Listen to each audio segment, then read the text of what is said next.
Ya, baik, kita bisa mulai untuk kegiatan webinar kali ini. Selamat siang semuanya. Assalamualaikum warahmatullahi wabarakatuh.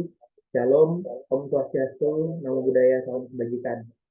Selamat datang kembali di webinar Forpasi, Forum Peduli Sampah Seluruh Indonesia. Kembali dengan saya, Adawan Satyana Cimaremare. Di sini akan menjadi moderator dan host untuk di sesi kali ini. Sekarang udah di seri 5 dan di sini kita juga sudah kehadiran dari narasumber kita, Gus Nara, yaitu seorang diaspora dan juga aktivis sampah.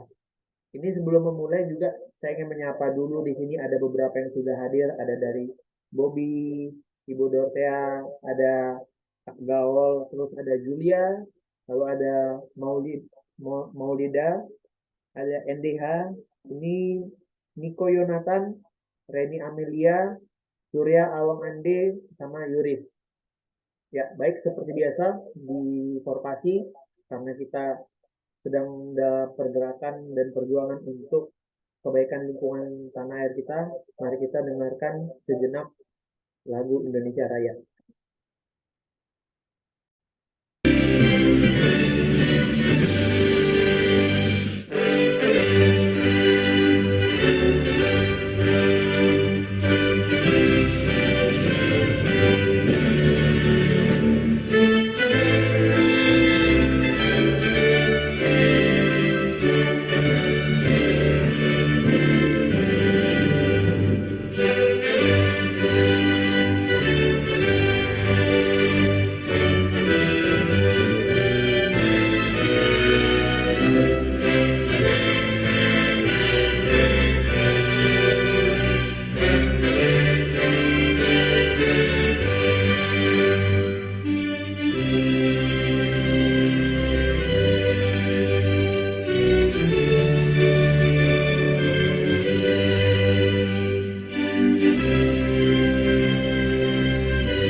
Ya, demikian lagu Indonesia Raya untuk menyemangati sore kita di weekend ini. Dan di sini juga ingin menyapa kembali yang baru hadir. Di sini ada Beli Trisna Putu, halo. Baru di sini ada dari Kak Jono ya. Oke, selamat datang di webinar.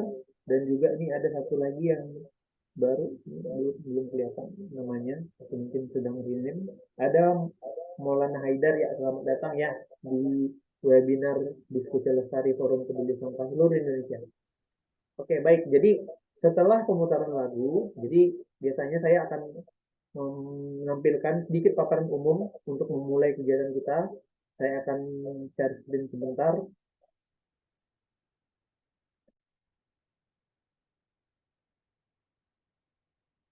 Kelihatan ya semuanya ya? Oke. Jadi terima kasih, salam kenal kembali. Ini selamat datang di Portasi baru yang pertama kali datang. Jadi ini ada beberapa hal yang untuk menjadi acuan kita bersama dalam kegiatan Portasi ke depan. Jadi tentang mengenai masalah sampah, ada 3 hal, yaitu situasi, komplikasi, dan resolusi yang kita perlu pahami bersama. Dan di situasinya sekarang kesadaran dan kepedulian masyarakat terhadap isu sampah ini sangat minim. Padahal menyangkut kehidupan kita sehari-hari. Komplikasinya, artinya yang bikin agak ribet sekarang adalah rendah sekali kesadaran ini, dan sehingga keberpihakan politik terhadap isu ini dari kita bisa lihat dari narasi, sistem, program, dan anggaran di pemerintah pusat maupun daerah itu sangat kecil. Lalu sekarang kita melihat darurat sampah di berbagai daerah, TPA kebakaran dan lain-lain, dan Kita juga menilai belum ada produk hukum atau peraturan yang tajam dan juga penegasannya dan penegakannya yang mengacu ke peningkatan manajemen persampahan. Jadi dengan isu ini kita mau membentuk korporasi sebagai langkah awal supaya kita memiliki wadah bersama untuk mendiskusikan isu sampah, meningkatkan kesadaran kepedulian dan juga menghimpun opini dengan publik. Nanti kita bawa sentiasanya ke kebijakan publik. Nah, Kopassus sendiri sebuah forum atau wadah non-partisan untuk berdiskusi dan menyuarakan pendapat dari seluruh pihak di Indonesia kepada para pemangku kepentingan untuk meningkatkan kepedulian terhadap isu sampah dalam menciptakan sistem yang lebih baik. Nah, tadi sudah saya sampaikan beberapa hal di dunia sampah ini pelik tantangannya sekali. Terus kepedulian sangat kurang dan kedaruratan itu sangat real sekarang. Visinya adalah mewujudkan Indonesia lestari, dimulai dari isu lingkungan yang paling nyata di kehidupan masyarakat, yaitu isu sampah. Nah, sini di background saya ada Indonesia lestari hashtag, dan kita selalu ingin mengumandangkan Indonesia lestari. Nanti akan saya sampaikan itu apa. Dan misinya di sini membagikan konsep Indonesia lestari kepada segenap warga negara Indonesia dan juga meningkatkan kesadaran publik dalam isu sampah dan lingkungan sehingga jadi bagian dari prioritas kita. Dan kita mau dorong terbentuk produk kebijakan publik untuk menyelesaikan isu ini. Nah, tujuannya dan menghulu ke program, kita melakukan diskusi publik, kita himpun pertanyaan, dan ke depan tindakan konkretnya harus ada. Untuk Indonesia Lestari sendiri, saya ingin membawakan sebuah konsep yang bernama Indonesia Lestari, yaitu konsep nasionalisme lingkungan, bentuk kecintaan kita terhadap tanah air dan ibu pertiwi, demi kelangsungan generasi ke depan dan diimplementasikan dalam perbuatan nyata yang bertujuan untuk menjaga lingkungan berdasarkan nilai gotong royong yang sudah tergabung dalam kuat nadis genap warga negara Indonesia. Di sini ada satu foto, yaitu kampung halaman saya di Danau Toba.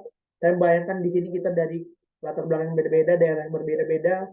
Kita coba membayangkan kita tinggal di kampung halaman kita atau di rumah kita, menghirup udara yang segar dan juga meminum air yang bersih, karena kita sama-sama menjaga lingkungan kita. Itu pasti adalah kerinduan kita bersama. Dan untuk korporasi sendiri, di sini ada beberapa pengertian dari makna dan logo. Di sini ada lingkaran, itu kita fleksibel, cair, sama asertif.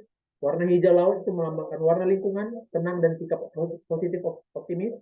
Coklat melambangkan bumi, ruang aman dan kenyamanan. Abu-abu, nah ini prinsip utama dari forum, yaitu moderasi, netralitas, dan non-partisan sebagai prinsip utama. Jadi ibaratnya sekarang sedang dalam tahun politik, kita di sini tidak ada memiliki haluan ke satu haluan politik tertentu, tapi di sini kita mencoba perjuangkan beberapa aspirasi yang bisa kita bawakan kepada mereka. Dan di sini sang-saka merah putih melambangkan tujuan akhir kebermanfaatan dengan visi Indonesia Lestari yang sudah saya sampaikan. Sedikit profil saya di sini. Nama saya Hadohan Sacelensi Mare-Mare. Saya berasal dari Medan, Sumatera Utara. Saat ini di Bali. Pendidikan sempat di Medan, sempat di ITB, prodi kimia. Saya juga belajar di Lembaga Ketahanan Nasional di tahun ini. Dan saya juga memiliki beberapa pengalaman di beberapa non-profit dan sempat di organisasi pemerintah di Danau Toba. Dan sekarang fokus 3 tahun terakhir ini di bidang persampahan. Hobi saya senang ke alam, eksplorasi seni budaya kuliner, dan diskusi. Dan ada satu karya kami di Netflix, bisa hadirin sobat korporasi simak ketika ada waktu, yaitu Pulau Plastik. Supaya kita bersama-sama merasakan urgensi dari isu sampah.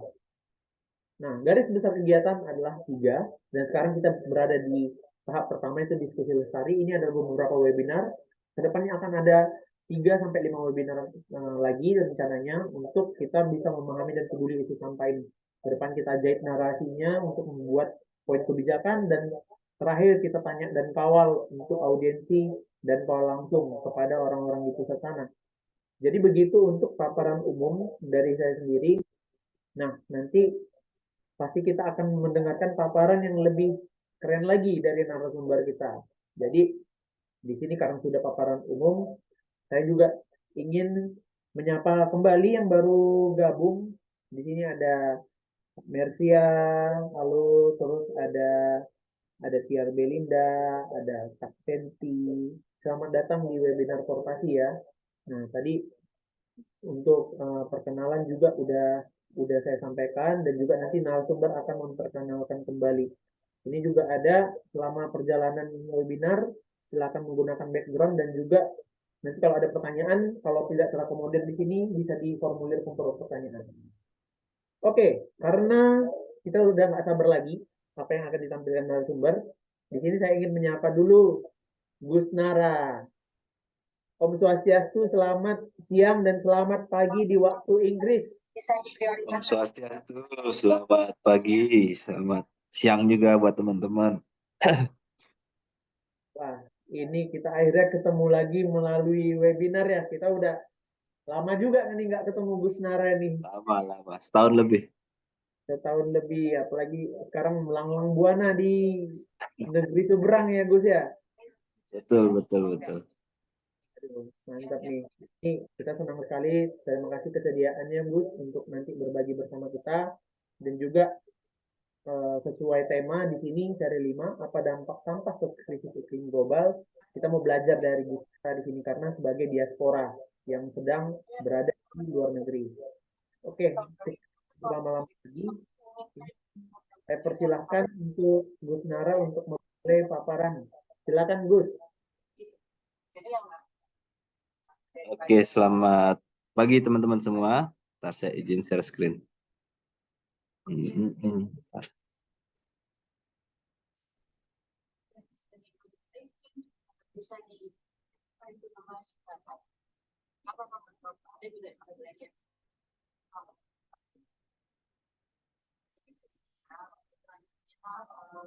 Oke, kelihatan ya, Do ya? Kelihatan jelas Gus. Oke, ya. Oke, selamat siang sekali lagi. Om Swastiastu. Assalamualaikum warahmatullahi wabarakatuh. Shalom, Namo Buddhaya. Salam sejahtera buat teman-teman semua. Terima kasih Bang Doan sudah mengundang saya hari ini di diskusi Lestari, dan request-nya kemarin lumayan berat nih, temanya kaitannya sampah dengan krisis iklim global ya. Yang saya sendiri sebenarnya tidak bisa mungkin menjawab segala hal berkaitan dengan ini, masih banyak misterinya juga. Tapi hari ini saya mencoba untuk berbagi apa yang setidaknya saya tahu dan apa yang saya pelajari dari orang-orang yang saya kenal lah gitu ya. Jadi kita akan banyak melihat hubungannya sampah dan juga perubahan iklim. Pertama, kenalin lagi, nama saya lengkap Ida Bagus Meta Brasika atau biasa dipanggil Nara. Saya S1-nya itu Meteorologi ITB, kemudian S2-nya lanjut Teknologi Lingkungan di London, dan terakhir S3 Matematika Iklim di University of Exeter. Jadi ini sekarang saya di Inggris itu karena sedang melanjutkan S3 saya di Exeter di Inggris gitu. Nah, kalau dilihat memang background secara pendidikan sebenarnya dalam isu sampah, saya sendiri tidak pernah belajar secara formal ya tentang sampah secara spesifik gitu. Mungkin yang paling dekat saat saya S2 lah, Environmental Technology, Teknologi Lingkungan. Nah, itu eh memang lebih ke isu lingkungan lebih umum lah, lebih resource management gitu. Saya belajar sedikit tentang circular ekonomi, tetapi bukan spesifik sampah saat itu. Nah, tapi kurang lebih value-value-nya lah yang saya bawa untuk akhirnya belajar tentang isu sampah secara eh, bisa bilang otodidak gitu, enggak juga sih, tapi belajar, maksudnya belajar dari masyarakat langsung lah, bukan belajar secara formal di kampus gitu. Nah, kemudian di luar pendidikan, eh, saya mengembangkan ini, Gria Luhu namanya. Jadi ini ya startup bisa dibilang, ecopreneur, sociopreneur. Intinya adalah membantu, fokusnya di bank sampah sebenarnya, di desa-desa terutama. Sekarang sudah lumayan berkembang, tentu ada di Bali sendiri, kemudian ada di Jawa dan juga di Kalimantan. Unitnya sudah lumayan, ada berapa ratus, sekitar 700-an. Tidak semuanya aktif, sepemahaman saya. Ada beberapa yang, maksudnya sebagian besar masih aktif. Ya biasalah, karena di bank sampah ada yang kadang tutup, ada buka lagi dan segala macam. Tapi kurang lebih angka kasarnya sekitar sekian, dan customer terdaftarnya ada sekian, 30 ribuan lebih. Dan disinilah saya belajar tentang isu sampah awalnya ya, dari masyarakat langsung, lihat permasalahannya, cari solusinya dan segala macam. Dan akhirnya mencari tahu lebih banyak lah. Jadi maksudnya secara prakteknya belajar langsung, saya teori juga saya pelajari mau tidak mau, karena kita berbasis digital, Jadi ada data di sana, jadi saya belajar banyak lah secara statistiknya dan segala macam tentang isu sampah. Jadi tidak berakhir hanya membuat apps saja gitu. Oke.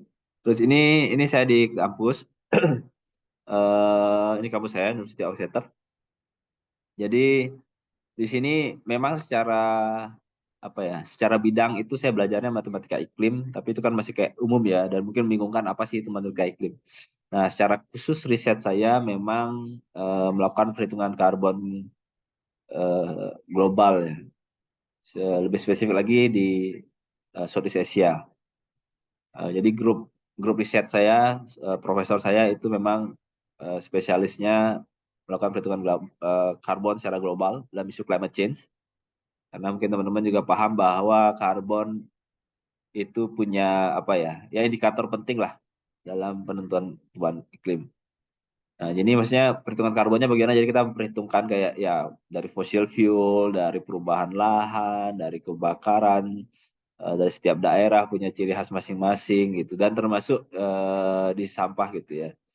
Eh, jadi sektornya jadi lebih banyak ketika saya S3 ini, cuman fokusnya lebih tajam ke karbonnya.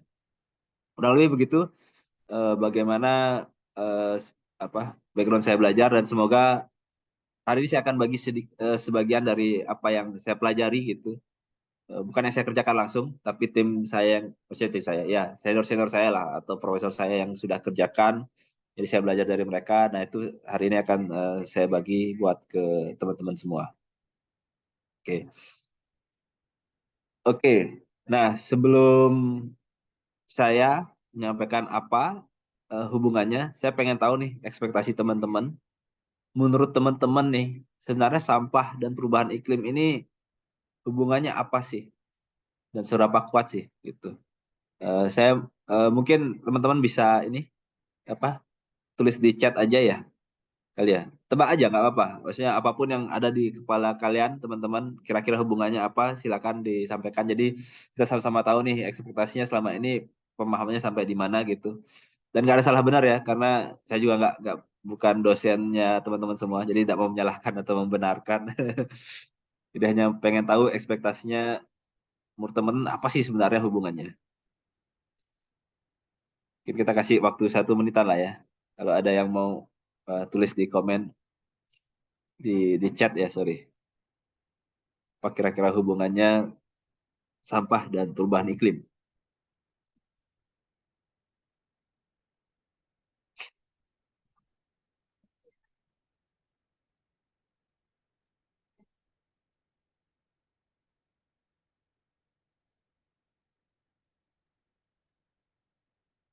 Oke, kata Bang Doan nih kontribusinya terhadap perubahan iklim terutama saat sampah dibakar.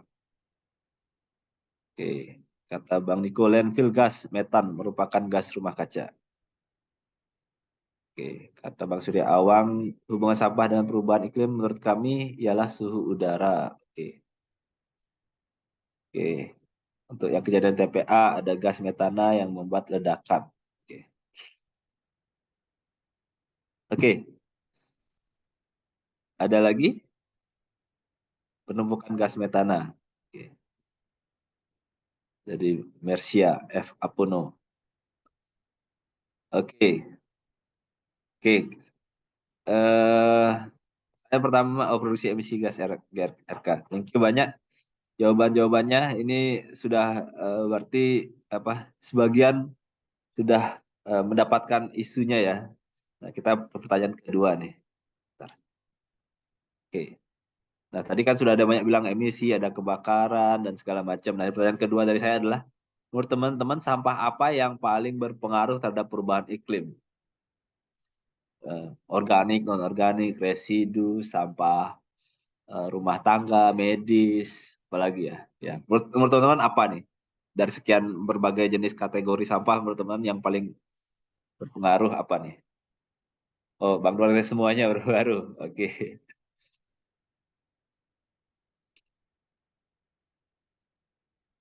Organik kata Bang Jono.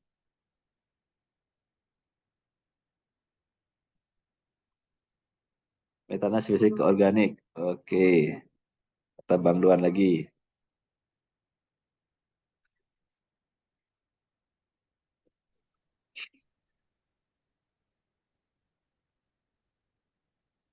Oke, ada lagi pembakaran sampah ke gas CO2.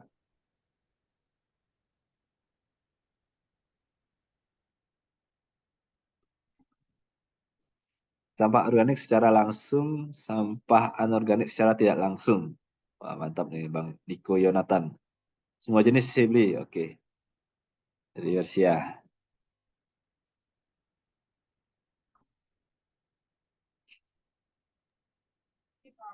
Oke, ada lagi?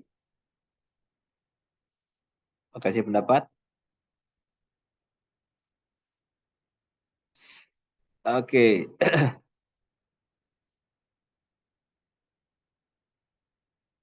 oke, saya cukupkan kalau gitu yang berpendapat ya.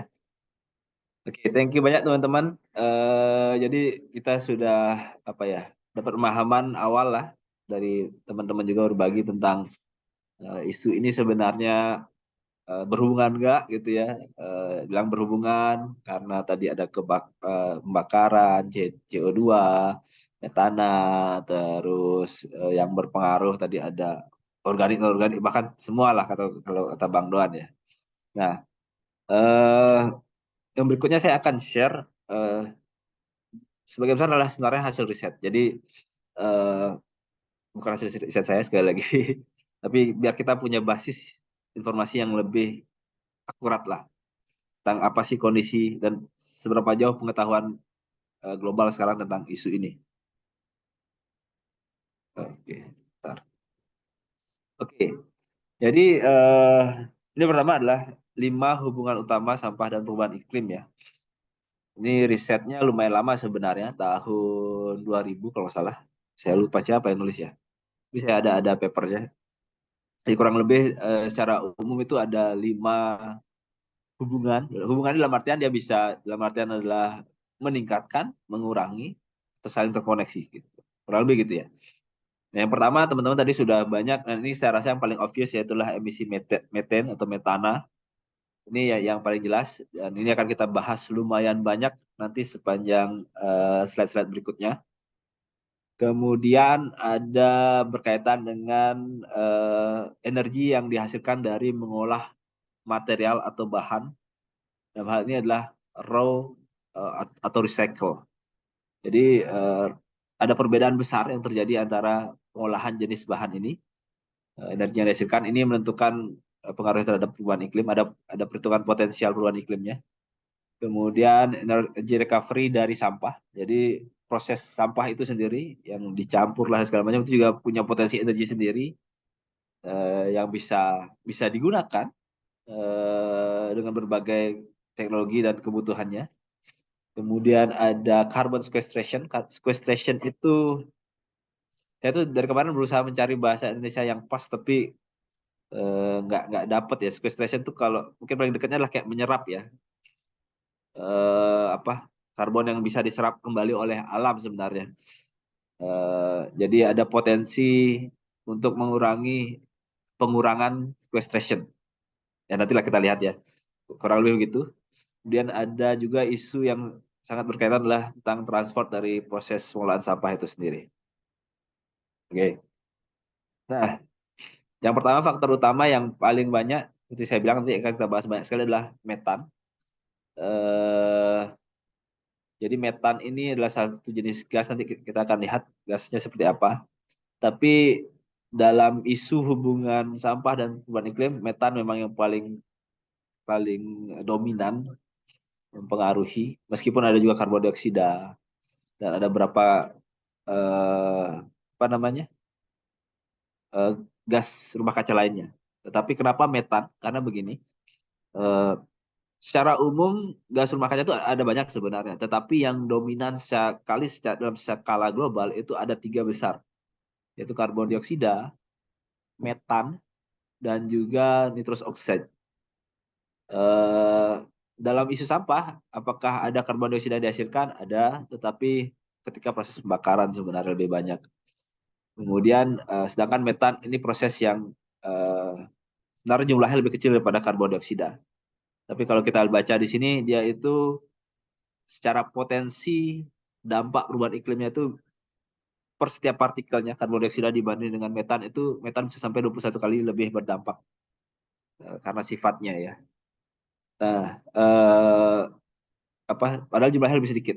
Nah, metan sendiri itu kurang lebih bisa sampai berkontribusi sampai 25% dari total dampak perubahan iklim.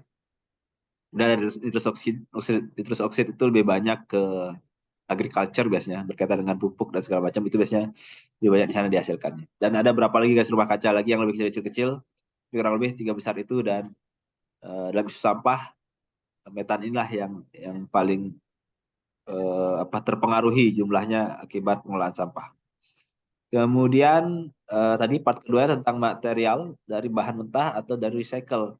Berdasarkan riset, bahan kalau kita membuat satu barang yang sama nih, apa misalnya motor gitu, buat sepeda motor. Kalau kita menggunakan bahan dari virgin atau raw mentah, itu secara total proses prosedurnya dari ekstraksi sampai segala macam itu bisa sampai 40 kali lebih banyak menghasilkan gas emisi rumah kaca daripada menggunakan bahan daur ulang. Ya, meskipun bahan daur ulang tantangannya ada juga ya. Daur ulang adalah masalah pemilahan biasanya ya, karena harus menyesuaikan dengan masing-masing tipe jenis segala macamnya. Tapi kenapa virgin raw material bisa sampai 40 kali? Karena proses yang paling banyak itulah proses ekstraksinya. Pengambilan dari perut bumi, itu yang mengangkatnya, membersihkannya dari bahan mentah menjadi bahan. Jadi itu proses itu yang sangat panjang dan itu terjadi dalam bahan daur ulang. Kurang lebih itu. Itu kenapa besar sekali perbedaannya. Oke. Kemudian adalah energy recovery sampah. Ini bentuknya bisa berbagai macam, incineration, pyrolysis, capture of landfill gas, dan yang lainnya. Yang intinya adalah dalam proses pembakaran mendapatkan energi kembali dari sampah itu sendiri, itu energi recovery-nya. Nah, ya mungkin teman-teman punya pendapat masing-masing tentang hal ini ya. Ada pro, ada kontra. Saya tidak akan banyak masuk ke sana. Tapi intinya ini adalah salah satu faktor yang mempengaruhi lah. Karena ada yang berargumen bahwa proses incineration, pyrolysis itu lebih ramah lingkungan dalam case kalau dibandingkan dengan batu bara gitu. Karena kalau batu bara itu sistem karbonnya itu tidak mungkin tertutup, dalam artian bahwa kita ngambil dari bumi dan pasti akan lepas ke udara gitu, dan nggak perlu waktu yang mungkin ratusan ribuan tahun untuk dia bisa kembali ke bumi kasarnya gitu ya.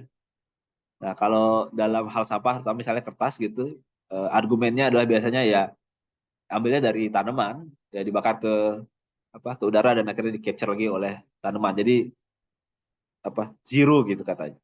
Tapi itu masih bisa diperdebatkan kalau ada punya data lebih baik. Tapi kurang lebih itu ada beberapa argumen yang bisa saya sampaikan beredar gitu ya.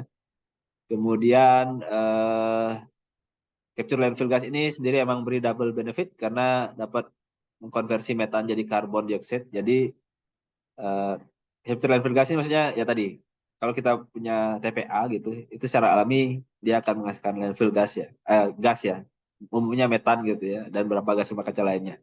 Itu kalau bisa di capture, ditangkap dan bisa jadikan sumber energi, itu sedikit lebih baik gitu ya dalam hal isu climate change, karena metan yang tadi awalnya metan gitu ya, terus di proses pembakaran hasil akhirnya karbon dioksida. Tadi kan kita tahu bahwa metan itu 21 kali lebih berbahaya gitu ya daripada karbon dioksida. Oke. Nah, kemudian tapi ada juga faktor keempat, ini carbon sequestration, teman-teman. Jadi ini lebih ke pencegahan ya kali ya. Jadi isunya ini adalah banyakkan berkaitan dengan hutan sih sebenarnya. Jadi kalau kita bisa lakukan recycle kertas, for example, yang melakukan sequestration secara alami kan forest biasanya umumnya atau tanaman lain ya. Tapi forest yang paling besar kontribusinya. Itu kalau kita recycle artinya lebih sedikit yang kita akan gunakan untuk akan kita ambil dari alam, dari forest itu sendiri. Jadi sequestration-nya bisa terjaga atau bahkan meningkat ketika dia tumbuh gitu ya. Maka dalam konteks climate change, pengurangan penggunaan kertas ataupun recycle itu lebih bermanfaat daripada pembakaran, daripada proses yang level ketiga tadi ya. Itu terus yang terakhir adalah perihal energy transport. Ini teman-teman kalau ada yang bermain di isu daur ulang seperti saya di Gria Luhu atau yang lain lah apapun, ini sangat penting karena daur ulang itu memang punya manfaat tentunya terhadap isu perubahan iklim. Tidak hanya sampahnya secara material tapi juga sebagai isu perubahan iklimnya. Tetapi daur ulang itu memang sebaik-baiknya memang dekat dengan sumber dari sampahnya itu. Kenapa? Karena dalam beberapa kasus ketika emisi yang dihasilkan dalam transport itu bisa lebih besar daripada manfaat.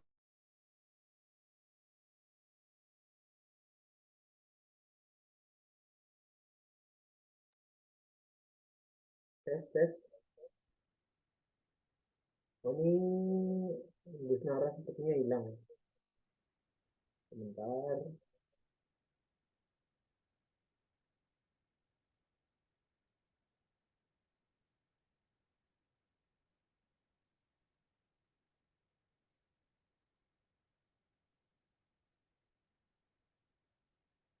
Kita tunggu mungkin 1 menit, 2 menit.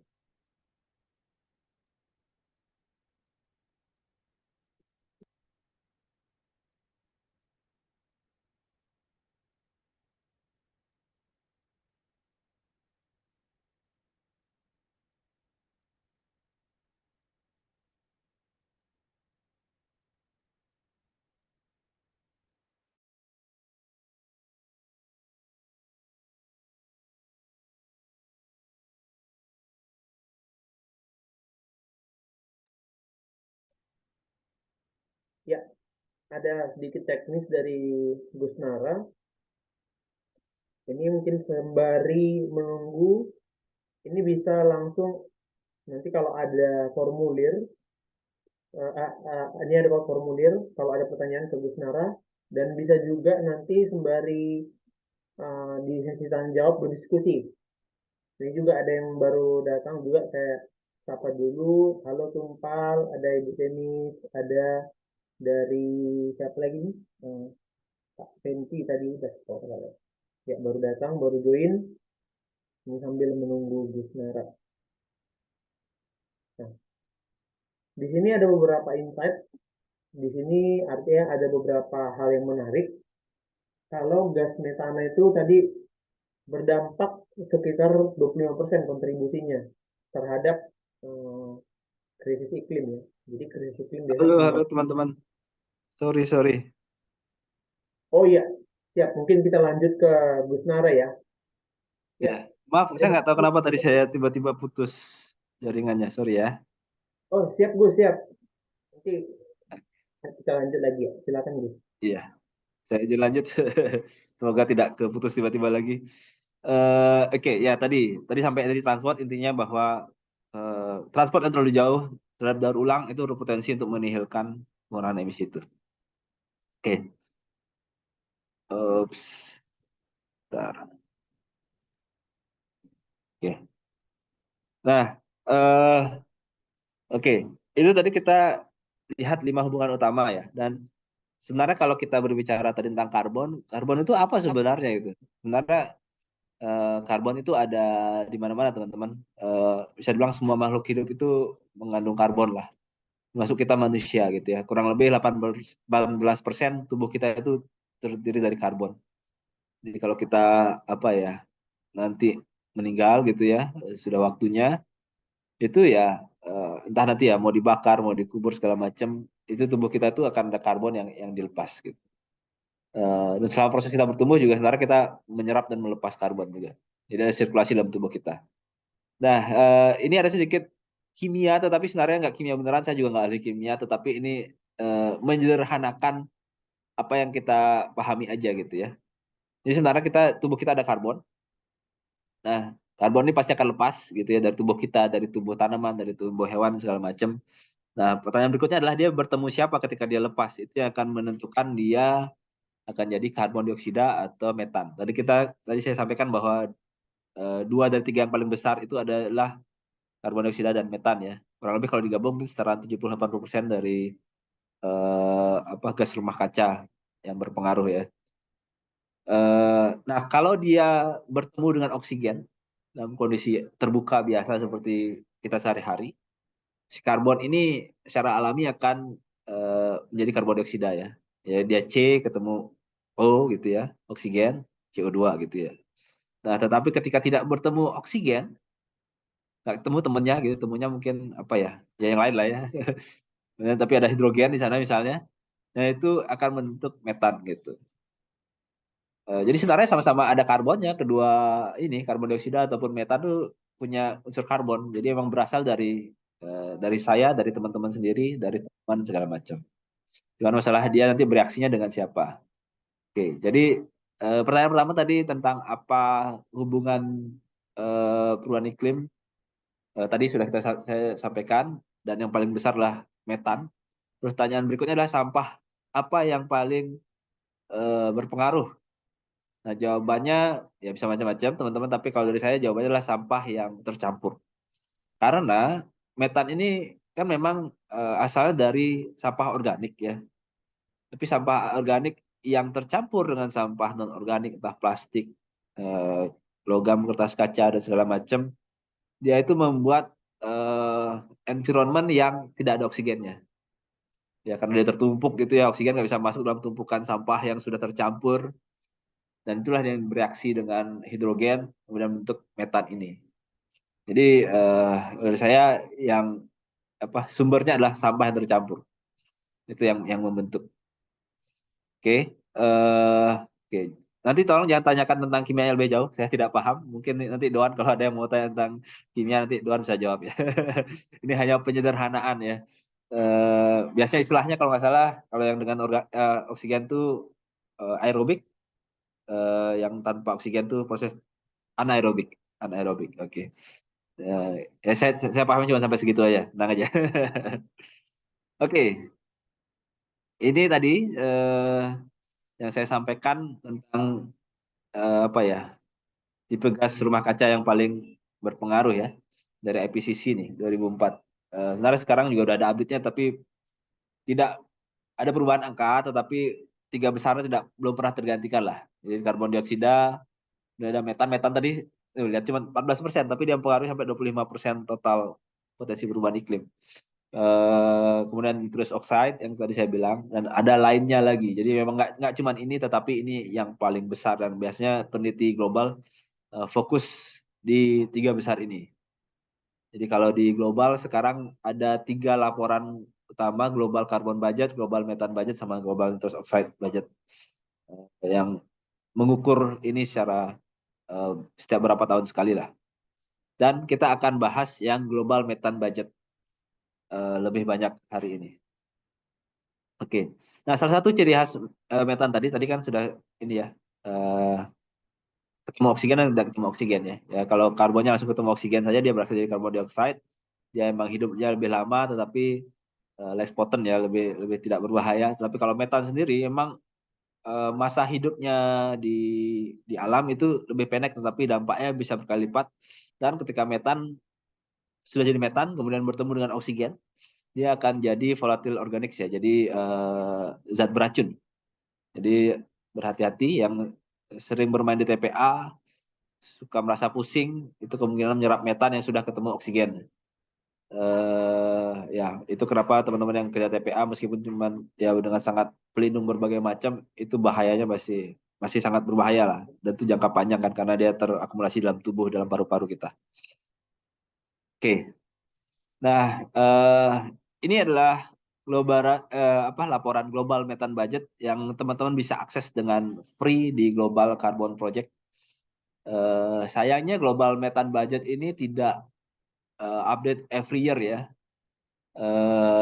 karena global carbon budget itu diupdate every year. Global methane tidak, karena jauh lebih sulit melakukan perhitungan metan ini, terus terang saja. Yang terakhir itu dia di tahun 2020 kalau salah laporannya.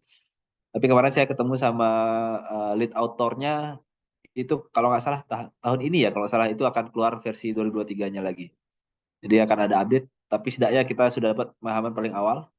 Jadi metan itu sendiri, saya rasa umum ya, kita bisa pernah sering lihat gambar seperti ini, bahwa dia meningkat dari sejak tahun 2000-an, dan sempat growth rate-nya itu sebelum 2006 itu sempat agak lambat ya, 2000 sampai 2006 kalau teman-teman perhatikan.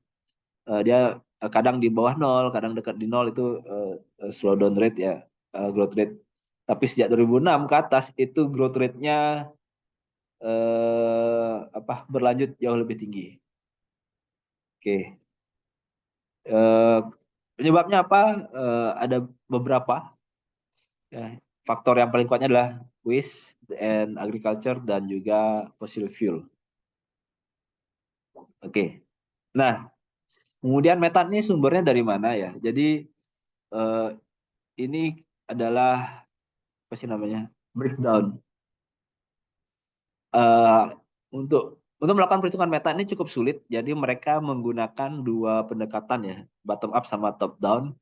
Bottom up itu mostly adalah model berdasarkan data-data ya. Jadi mereka ada teknik pendekatan perhitungannya lah, matematikanya. Kalau sampahnya manusia sekian menghasilkan sampah sekian, itu akan sekian jadi metan gitu misalnya, atau agriculture A itu menghasilkan metan sekian. Nah, itu ada model khusus, itu dibuat sebagai bottom up. Tapi sebagai konfirmasi agar semakin kuat, mereka punya sistem top down. Top down itu biasanya mostly pakai satelit ya. Jadi dia berapa sensor satelit itu bisa mendeteksi dalam kolom udara itu dalam satuan waktu itu berapa ada metannya. Nanti biasanya mereka mempertemukan kedua pendekatan ini untuk mencari tahu di mana terjadi metan emission, dan untuk mengkonfirmasi bahwa ini benar atau tidak. Jadi yang perlu teman-teman tahu bahwa apakah saintis tahu segala hal? Tidak gitu. Apakah saintis percaya dengan risetnya sendiri? Jawabannya tidak. Itu kenapa mereka harus menggunakan berbagai metode, karena mereka sendiri nggak percaya gitu bahwa model yang paling canggih gitu misalnya, mereka tetap nggak mau percaya, maka dia tetap pakai satelit yang paling hebat juga nggak, ini harus dicocokkan juga dengan modelnya. Jadi itu yang terjadi dalam dunia sains lah. Oke. Nah, dari hasil itu di sini dia membagi ada dua ya, total emission yang dari dampak antropogenik, itu yang warnanya oranye sebelah kiri teman-teman, yang dari alam langsung itu yang hijau-hijau di sebelah kanan. Yang hijau-hijau tuh teman-teman ada wetland itu apa ya, rawa-rawa ya kalau bahasa Indonesia ya. Terus tentu paling banyak itu sinknya dari forest, dan dari soil juga sebenarnya ada sink juga. Nah, dari antropogenik yang warna merah oranye ini kita bisa lihat sumbernya yang besar utama itu adalah fossil fuel, kemudian agriculture and waste, dan biofuel burning. Biofuel burning menghasilkan metan, tetapi lebih banyak menghasilkan karbon dioksida sebenarnya. Jadi, tapi masih ada metan yang dihasilkan. Makanya kalau di compare yang lain dia termasuk kecil ya. Nah, kalau kita lihat di sini faktor paling besar itu adalah agriculture and waste ya, 227 satuannya teragram of metan per year ya. Jadi kurang lebih itu. Ini sebenarnya angkanya tidak fix ya. Jadi dia lebih sebenarnya ada rentang gitu. Tapi untuk memudahkan kita memahami, ada angka yang ditampilkan. Oke. Nah, cuman memang dalam perhitungan ini mereka tidak bisa memisahkan sumber agriculture dan waste. Jadi biasanya memang digabung agriculture and waste gitu. Kenapa? Karena memang cukup sulit tadi ya sumber datanya untuk bisa mengkategorikan bahwa ini memang dari full agriculture saja, ini dari waste saja gitu ya. Dan mereka sering bersinggungan ya, karena agriculture produk hasilnya adalah bahan makanan kita jadi sampah organik dan jadinya waste segala macam. Jadi biasanya mereka memang dikategorikan dalam satu kategori. Oke. Nah, ini persebarannya. Teman-teman bisa perhatikan tadi kan ada 4 kurang lebih yang faktor utama mempengaruhi metan dunia. Ada wetland, ada fossil fuel, ada agricultural waste, dan biomasa burning ya. Ini proses pembakaran. Kalau teman-teman perhatikan, fosil itu tentu lebih banyak terjadi di negara-negara utara lah ya, Eropa, Cina, Amerika, yang industrinya ini jauh lebih kenceng lah gitu ya. Kalau wetland itu banyak ada di Amerika Selatan, di Afrika, di Indonesia juga tentu banyak sekali. Nah, agriculture waste kalau teman-teman lihat ini paling banyak itu di sekitaran Asia Tenggara, masuk kita ya. Nah, kalau burning memang nggak terlalu besar dibanding yang lain, karena tadi lebih banyak jadi karbon dioksida daripada jadi metan. Nah, kemudian berdasarkan perhitungan dari Global Methane Budget itu sendiri, memang bahwa jadi kalau kita bisa mengkategorikan dunia ini menjadi 3 besar gitu ya, yaitu adalah tropics. Tropics itu termasuk Indonesia ya, di kisaran kurang lebih 30 derajat utara selatan. Nah, itu memiliki kontribusi paling besar. Jadi 64% sorry, emisi metan di seluruh dunia itu datang dari daerah tropics, dari di mana Indonesia itu ada ya. Jadi tropis itu masuk Indonesia, ada di sana, ada ya semua, hampir semua Asia Tenggara lah ya. Cina kena sedikit, terus Amerika Selatan, Afrika gitu ya. Di bagian tengahnya kurang lebih itu daerah tropis. Kemudian ada mid latitude, tuh lebih ke utara lagi, kena sebagian besar Eropa, Amerika Tengah, Amerika Utara, Amerika Serikat itu kena di sana. Dan ada yang paling kecil 4% dari Northern High Latitude nih lumayan jauh sih. Ini sudah kayak masuk Skandinavia, Kanada gitu ya mungkin ya. Mana lagi tuh? Cina, Rusia yang bagian utara itu. Nah, kurang lebih itu. Jadi memang sebagian besar, lebih dari 50%, atau di sini 64% itu berasal dari daerah tropis. Itu kenapa penting sekali. Oke. Nah, ini sampaikan juga bahwa peningkatan metan itu sebagian besar dipengaruhi oleh antropogenik, atau antropogenik itu artinya adalah dipengaruhi oleh manusia sendiri. Sumbernya itu lumayan berimbang di antara dua hal, fossil fuel, halnya industri berarti, dan juga agriculture waste. Di mana fossil fuel itu sendiri peningkatannya paling banyak terjadi di Cina, Amerika Utara dalam hal ini Amerika Serikat, kemudian Afrika dan Asia. Nah, sedangkan peningkatan emisi metan di agriculture and waste itu banyak terjadi di Afrika, Southern Asia, dan South America. Southern Asia termasuk Southeast Asia termasuk Indonesia juga. Sedangkan decrease-nya terjadi sedikit sebenarnya ada di Eropa dari fossil fuel ya, karena dan agriculture and waste source ini karena memang mereka lagi apa ya, panas-panasnya lah untuk beralih ke energi terbarukan dan segala macam. Tetapi kalau dibanding daripada peningkatan secara globalnya, pengurangan yang terjadi di Eropa tuh ya nggak seberapa lah kurang lebih ya. Nah, bisa teman-teman lihat di sini ada gambarnya sendiri ya. Nih kelihatan Eropa tuh berkurang tapi sedikit gitu ya. Tapi Cina meningkat jauh gitu ya. Afrika dan daerah Middle East juga. Rest of Asia termasuk Indonesia ini juga tinggi banget, dan secara di total secara dunia ya masih positif lah. Jadi masih meningkat bukan berkurang. Oke, dan ini pemetaannya lagi. Tadi ya 60%, 64% global metan emisi itu memang datangnya dari tropical sources. Kalau kita lihat daerah Asia Tenggara, Asia Selatan, Australia masuk sana lah kurang lebih. Itu daerah kita lah ya. Itu emisinya itu mencapai 137 ya, lepasnya. Jadi ini daerah kita ini daerah yang paling 137, lihat di peta ya. Kalau bingung. Nah, kurang lebih berarti daerah inilah daerah yang memang kontribusinya paling besar secara global. Ini kalau lihat angka-angka lainnya itu nggak ada yang melewati angka daerah kita ini. Dan antropogenik itu memberikan kontribusi kurang lebih sampai 60% dari global tadi.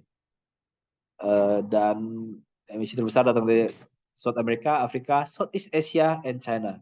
Jadi kalau 3 daerah ini digabung itu sudah mencapai 50% dari global methane emission, di mana dominasi oleh wetland emission di tropik dan boreal regions, dan agriculture and waste di Asia. Di waste di Asia ini kalau tanya pengaruhnya gimana, besar banget ya, karena itu 50-60% dampak dari metan itu. Itu bisa oke. Itu sih secara keseluruhan tentang kondisi global kita saat ini. Terima kasih banyak. Mungkin kita lebih banyak diskusi setelah ini. Saya mungkin tidak bisa menjawab semua pertanyaan teman-teman, tapi dengan senang hati bisa berdiskusi. Terima kasih. Ya, terima kasih paparannya Gus Nara. Ini kita dapat banyak pelajaran ya hari ini tentang Gus. Dari Gus itu gas metana itu ternyata seberdampak itu, dan juga dari negara tropis itu penghasil yang besar ternyata ya, apalagi di agrikultur, di pertanian dan juga di persampahan.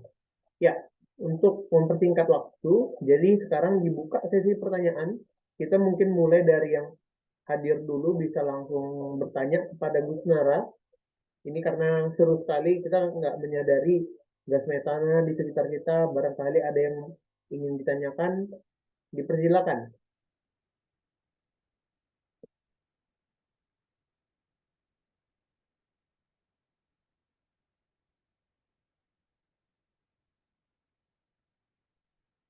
Selain bertanya juga diskusi juga bisa ya. Mungkin hadirin-hadirin juga bisa langsung bertanya kepada narasumber kita.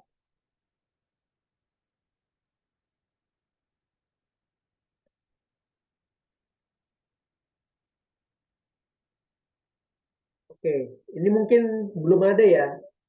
Nah, ini mungkin kita sedikit diskusi ya Gus, menunggu ada beberapa pertanyaan. Jadi ini Gus, ini mungkin pertanyaan dari saya sendiri. Belum, dan belum. Ini adalah dari Kak Fenti. Apa yang bisa kita lakukan untuk mengurangi gas metana? Nah, ini tadi saya mau nanya ini juga. Ya, silakan mungkin Gus.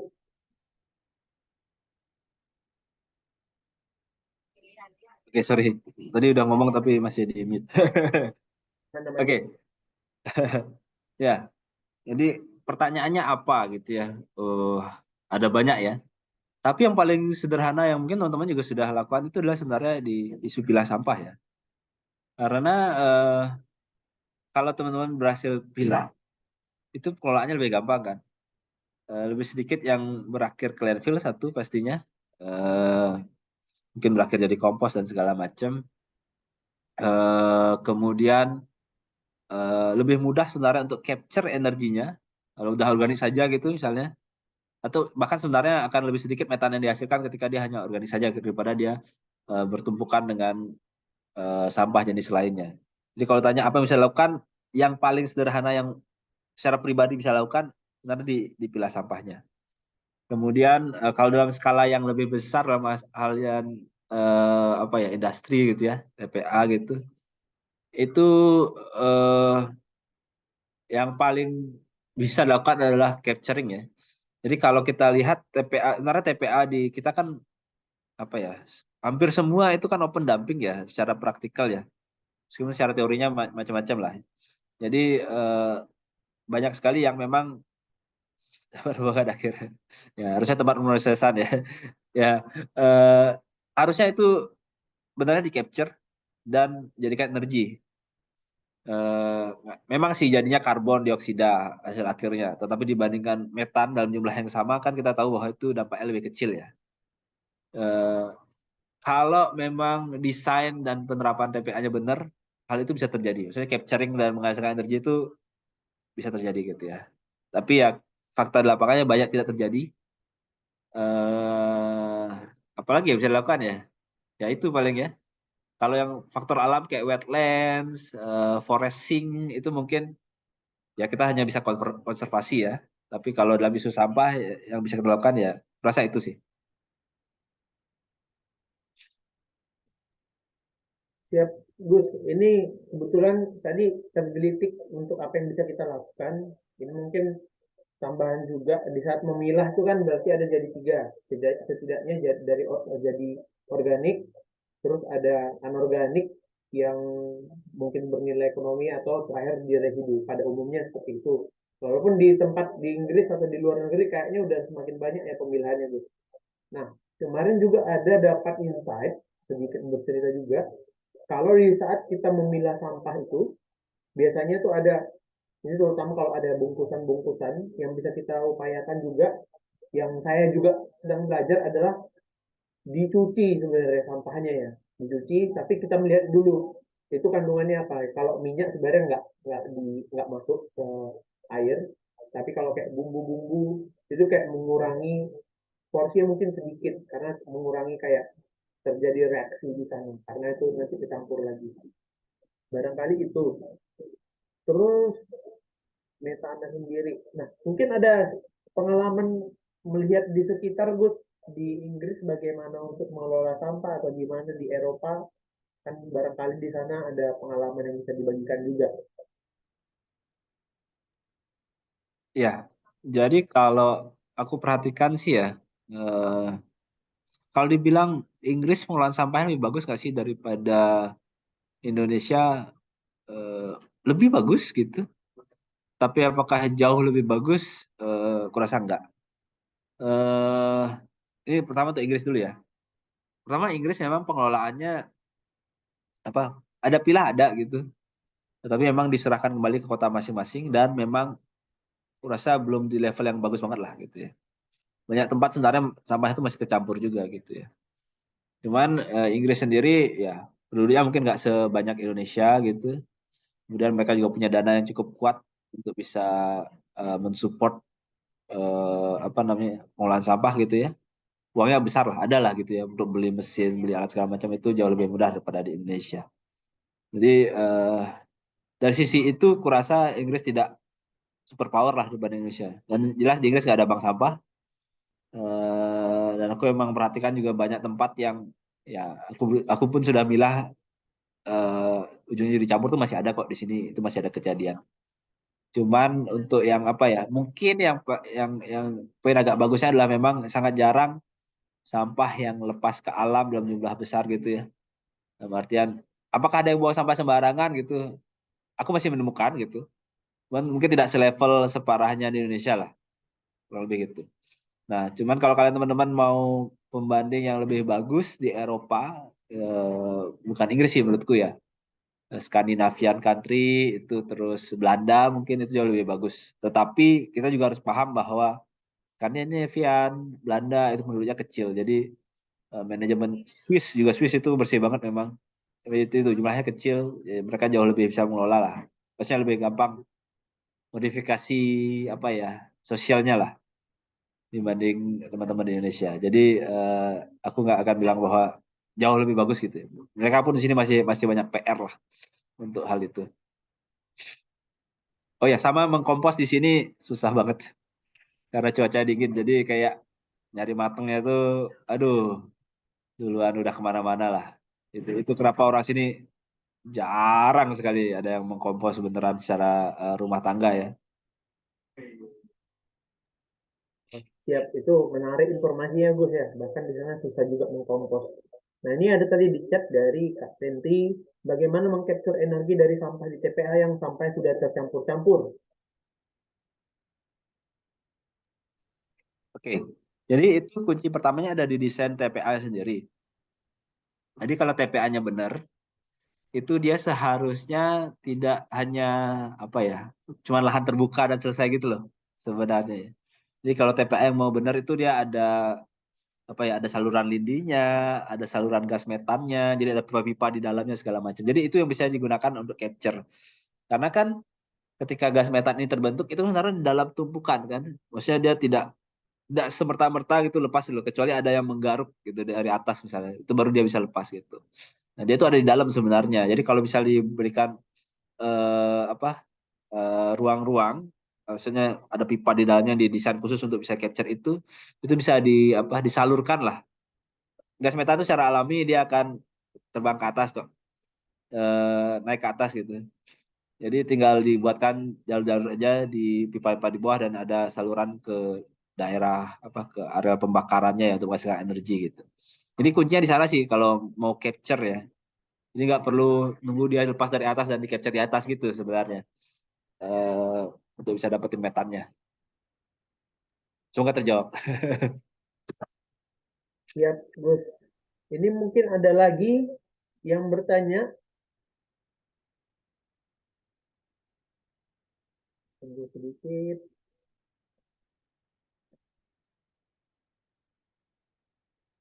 Oke.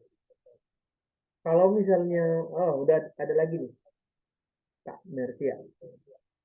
Ini coba saya bacakan. Izin bertanya, Bli, jika permasalahan utamanya adalah sampai tercampur, data yang disampaikan tadi bisa dijadikan referensi untuk maksa. Secara halus, pemerintah dari tingkat paling bawah, RT RW, untuk membuat peraturan terkait pengelolaan sampah di tingkat rumah tangga. sehingga perubahan perilaku pengelolaan sampah dari sumber menjadi ujung tombak untuk meminimalisir dampak perubahan iklim. Bagaimana menurut Beli? Berdasarkan pengalaman Beli, bagaimana pendekatan yang sesuai untuk memotivasi dibuatnya peraturan di tingkat lokal? Oke, untuk pertama Kak Mersya, thank you ininya, pertanyaannya, ini bagus banget. Dan ini sebenarnya PR banyak orang dan memang cukup jarang ada yang apa ya, perhatikan gitu ya, dan dianggap minor ya. Biasanya kalau orang ngomong sampah, banyak kan dalam hal lebih ke technical, mesinnya, apa ya, ya teknologi teknologi paling canggih dan segala macam. Nah, jarang nih yang mau kasih fokus lebih, dan ini menurut saya penting, itulah di komunikasinya. Di kita juga selalu menggampangkan ilmu komunikasi ya, kayak ilmu komunikasi kuliahnya gampang, lulus gampang segala macam. Jadi kurang pedulikan. Padahal ini kunci banget gitu. Berdasarkan pengalaman di saya, inilah salah satu yang membuat isu sampah itu sulit untuk bisa benar-benar selesai ya. Karena kadang eh, isu globalnya itu memang panas gitu ya, dalam artian dibicarakan oleh para petinggi, para tokoh-tokoh bangsa seluruh dunia segala macam. Tapi penerapan di bawahnya itu nggak nyampe karena informasinya kayak beda beda dunia gitu.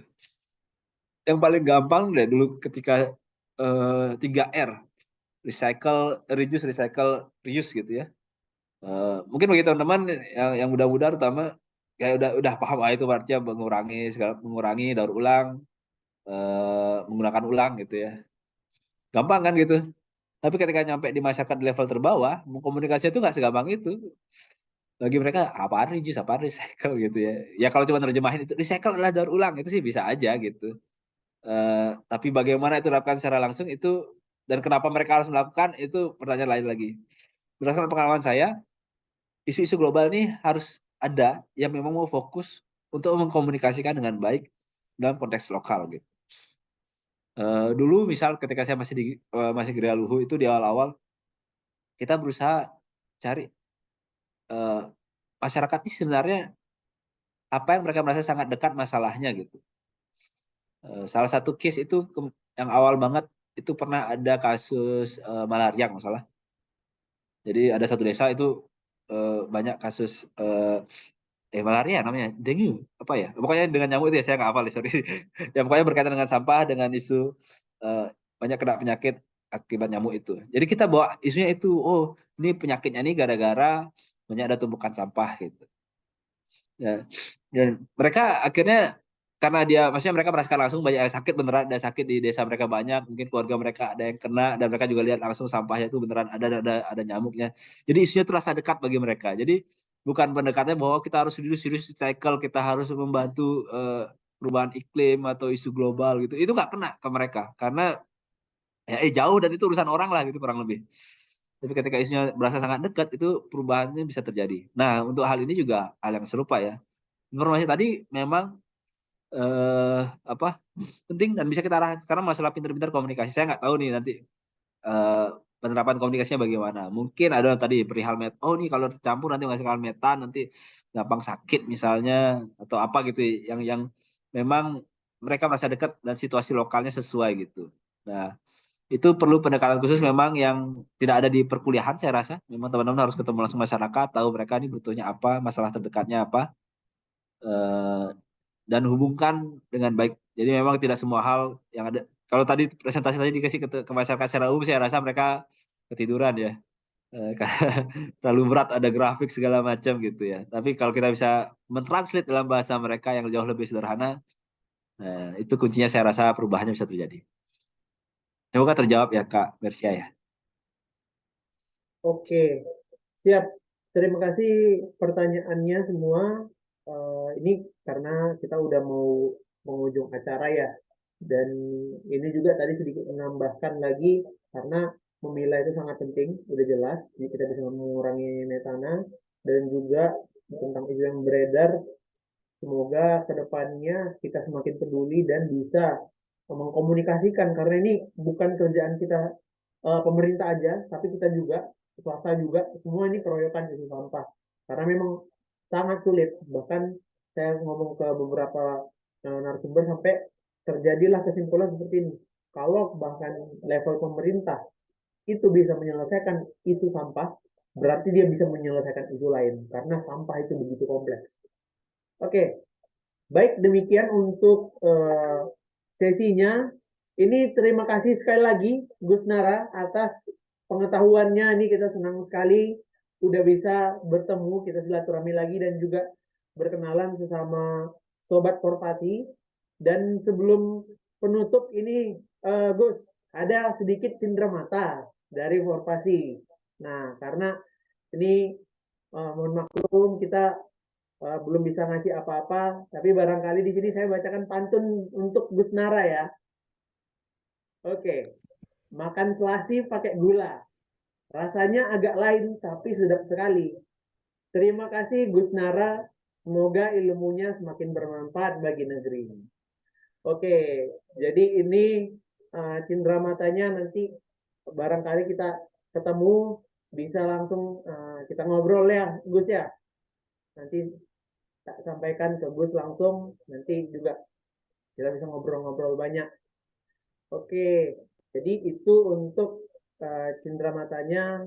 Terima kasih sekali lagi buat Gus Nara. Dan ini ada sedikit pengumuman untuk Sobat Korpasi mengenai kegiatan kita selanjutnya. Coba saya bagikan sebentar.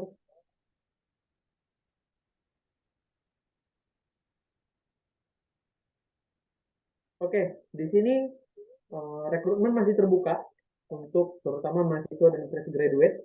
Kita butuh satu orang lagi staf konten media sosial dan juga relasi publik. Nah, ini masih bisa diakses dan bisa disampaikan Lisi ya. Ayo, untuk kelungkung. Nenek.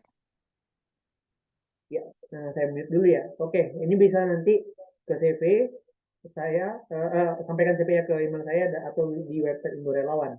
Dan juga untuk diskusi selanjutnya, kita akan ngobrol dengan Mas Sano. Ini founder dan CEO Waste for Change karena ini beliau ini salah satu pionir persampahan di Indonesia dan semangat sekali untuk membawa perubahan dan tapi dia nanti membawa kacamata untuk menang perusahaan.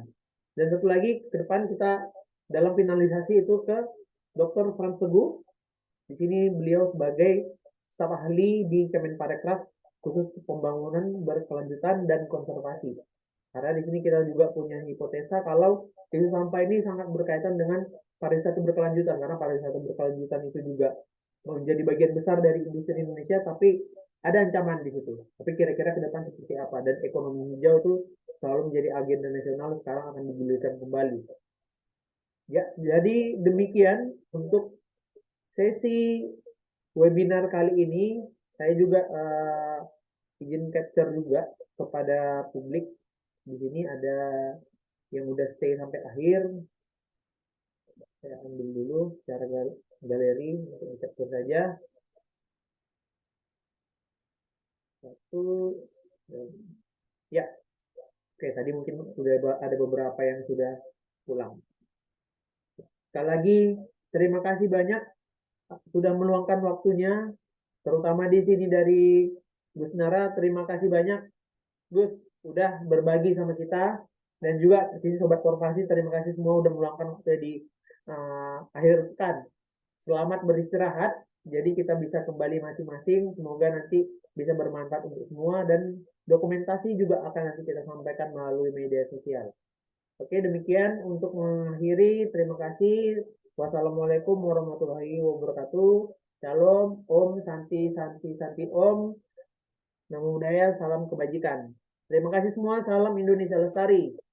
Sampai jumpa. Terima kasih, sampai jumpa semuanya. Salam Semangat. Litris.